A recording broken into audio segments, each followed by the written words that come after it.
কি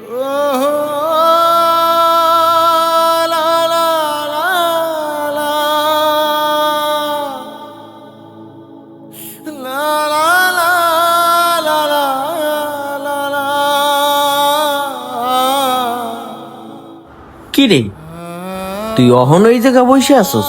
সেই সকালবেলা দেখছি এই জায়গা বসা, সেই বসে বসে কান্তি আসস।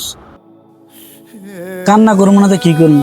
তুই জানোস আমার বউর সাথে ঝগড়া লাগিয়া আমার আলাদা করে দিছে। আজ আমার ছোট বোনের বিয়া, অথচ বাপ মা আমার দাওয়াত দিল না। গ্রামে সবাই দাওয়াত দিছে, কিন্তু আমার দাওয়াত দিল না। কি কইতেছস তুই?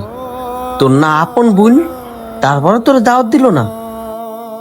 আসলে চাচা মেয়া কাজটা একদম ঠিক করে নাই।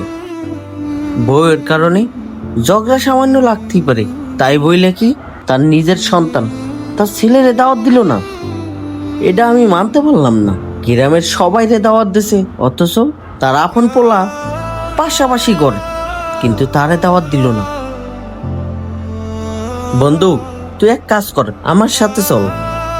না বন্ধু, আমি এই বিয়েতে যাইতে পারতাম না।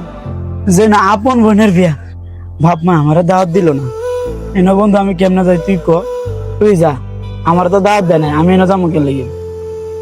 আরে বন্ধু, তুই চল না। দেখ, তুই যদি না যাস তাহলে আমিও যাবো না, আমি বাসায় যাবো গা।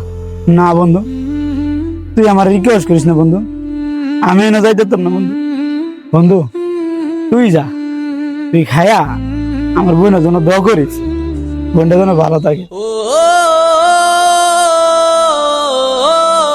বন্ধু, আমি একটা জিনিস কিছুতেই ভাইবা পাই না, তার আপন সন্তান রে দাওয়াত দেওয়া প্রয়োজন মনে করলো না, অথচ গ্রামের সবাই রে দাওয়াত দিয়ে খাওয়াইতেছে।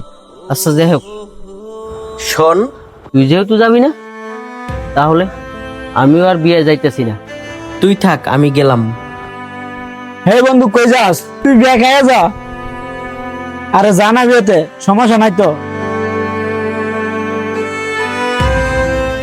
বন্ধুরা, আজকের এই গল্পটি আপনাদের কাছে কেমন লাগলো? যদি ভালো লেগে থাকে তাহলে অবশ্যই এই ভিডিওটি শেয়ার করে পেজটি ফলো দিয়ে আমাদের সাথেই থাকুন। আজকের মতন বিদায় নিচ্ছি, আল্লাহ হাফেজ।